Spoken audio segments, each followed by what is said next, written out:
welcome gamers. 2025 is already here, and January is a promising good start for action, adventure, and RPGs. There's even an MMO coming this month, if you're desperate for one that is. So let's take a quick look at the filtered list of games I think are worth checking out this month. But before I start, please remember to hit that like and that sub button and ring the bell. This is proven to make the games more likely to be fun. And if not, it makes you see my future videos either complaining and ranting or gushing about them after they come out. So let's go.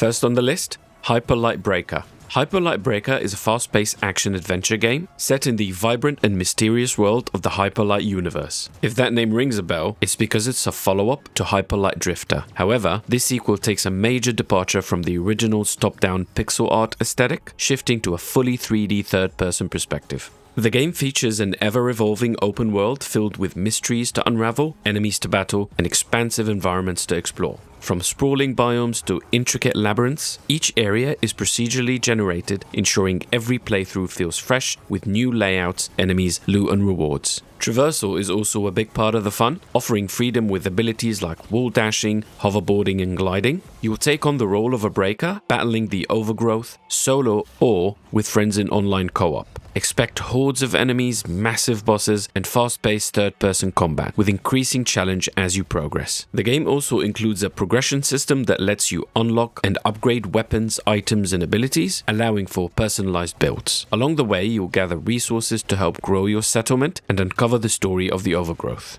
Developer Heart Machine's previous titles, Hyper Light Drifter and Solar Ash, were well loved by those who played them, so here's hoping Hyper Light Breaker builds on this legacy. The game launches in early access on the 14th of January on Steam. Hyper Light Breaker will cost $30, and from launch until January the 28th, it will come with a free copy of 2016's Hyper Light Drifter.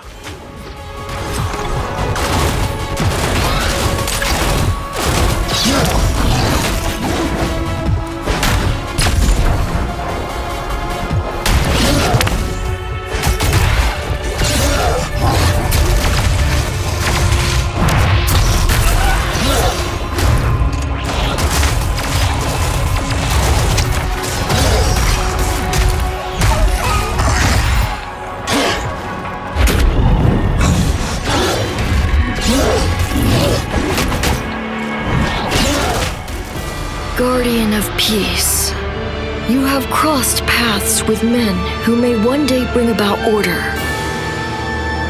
Until then, you must adapt to the chaos and find a way to survive. So choose your path wisely, go forth, and learn what it means to be a hero. Now let's take a trip down memory lane with Dynasty Warriors Origins, the first new installment in the franchise in 7 years. This game aims to recapture the essence of what made the series a fan favorite, blending nostalgia with modern gameplay innovations. As expected, the combat remains gloriously over the top, delivering the signature hack-and-slash experience against massive hordes of enemies. Emphasis on massive. The developers have set an ambitious goal of rendering up to 10,000 enemies on screen. It sounds completely absurd, but it could make for an epic spectacle if they pull it off. Or a slideshow. You'll have a variety of moves at your disposal, light attack combos, block-breaking strong attacks, counters, and evades. Breaking enemy defenses is all about targeting weak points, which lets you unleash devastating finishes. On top of that, you'll charge up an ultimate meter, leading to powerful screen-clearing attacks once it's full. Weapon variety is also a highlight, with options ranging from swords and spears to gauntlets and crescent blades. As you use your chosen weapon, it levels up and grows stronger, adding depth to your playstyle. The game introduces a brand new protagonist who will be joined by some iconic warriors who you can take control of for a limited period, each bringing their unique powers and attacks to the chaos. All of this takes place in a world designed to vividly capture the spirit of the Three Kingdoms era. Expect large-scale historical battles, skirmishes, and missions scattered across the game's sprawling landscape. And on top of all this, it's not an open world. which is a good thing for a lot of people who are familiar with the previous installment. Dynasty Warriors Origins is developed by Omega Force and will cost $69.99 and is set to release on January the 17th for Xbox Series X and S, PS5 and PC. There's also a demo available right now if you're eager to get a sneak peek before the full launch.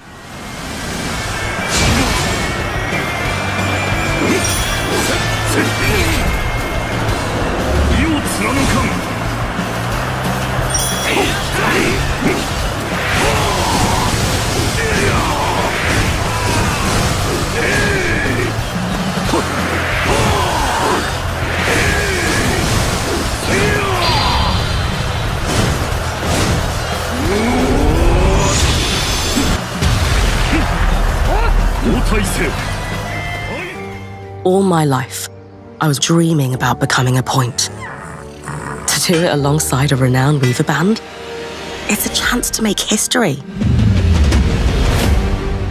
Eternal Strands is an upcoming third-person action-adventure game. Players step into the role of Bryn, a fearless weaver on a quest to reclaim her people's homeland. The gameplay revolves around battling colossal enemies by blending elemental magic, environmental manipulation, and powerful weapons. Bryn can hurl flaming debris with telekinesis, uproot boulders, or even break nearby trees to create makeshift shields, all in real time with dynamic environmental reactions. Combat requires a mix of swordplay, spells, and agility as you climb the towering foes, exploit weak points, and adapt to their size and strengths. It's really hard not to see Shadow of the Colossus in this. Eternal Strands is developed by Yellow Brick Games, a new studio founded by industry veterans, notably Mike Laidlaw, the former creative director of Dragon Age. Actual Dragon Age when it was good, not the abomination we got in 2024, along with former Ubisoft and AC veterans. So I'm really hoping this game delivers something fun and worthy of our time. Eternal Strands also promises free content post-launch, crafted with contributions from Square Enix's Creative Studio 3, which is the developer behind Final Fantasy XIV and 16. The game costs $39.99, launching on January the 28th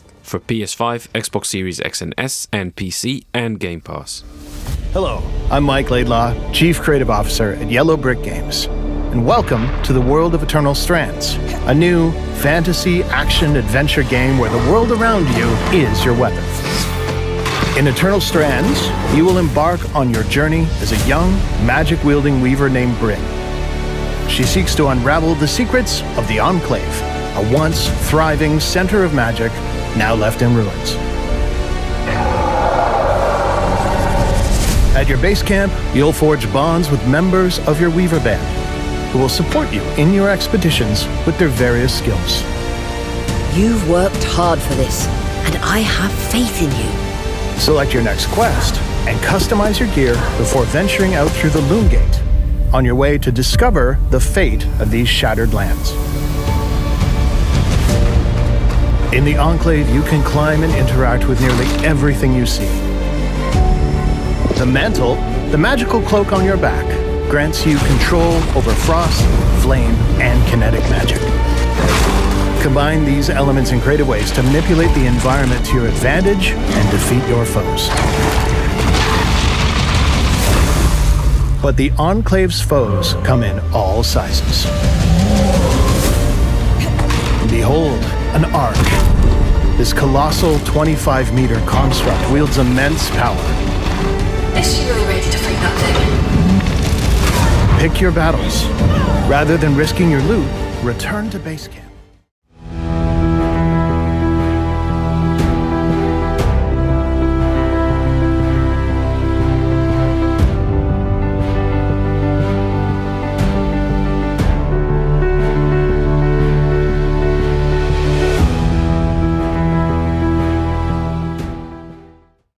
The Quinfall is actually set to launch this month, but I'll admit my expectation could not be much lower. Despite being marketed as the largest play space ever created in an MMO, everything shown about this game so far has been frankly underwhelming and worrying. People already dissected the trailers this developer put out, and they were able to easily find it to be a mishmash of Unity store assets. I think they said it's supposed to be 10 times the size of World of Warcraft, and worth noting the studio was made of 50 or 60 people as far as I know, so that's a big achievement, guys. A team that size can hardly make an MMO, let alone one claimed to be so massive. Will it be a garbage AI-generated filler, or will it be the biggest surprise in MMO history? Soon we'll see. That said, as a new MMO, I'm curious enough to give it a shot. I'm a sucker for MMOs, and I would love to be pleasantly surprised. So don't think of this as a recommendation, more like a put it on your radar if you're itching for a new MMO, because that's all we got in January. The Quinfall launches in early access on January the 24th on Steam. There's no official price I could find, but after digging around it seems to be in the $30 range, and it's buy to play.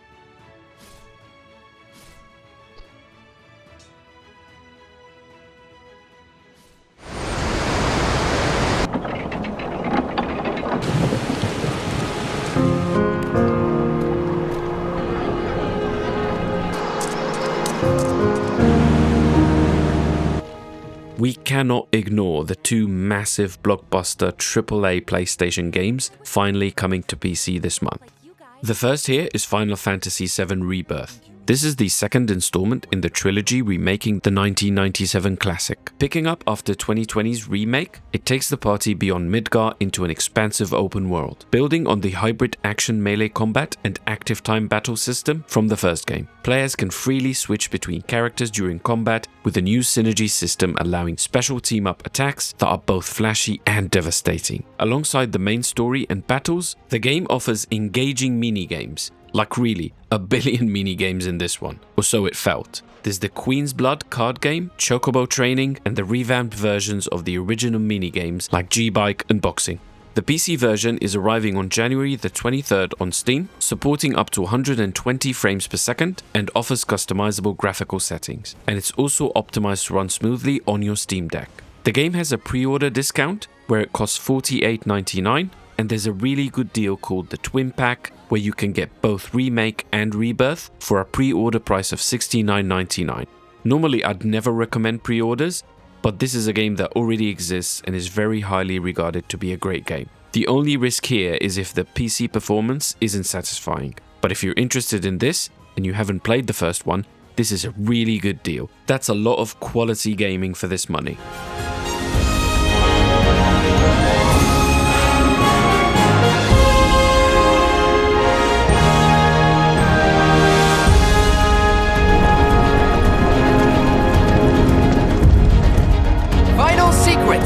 Begin!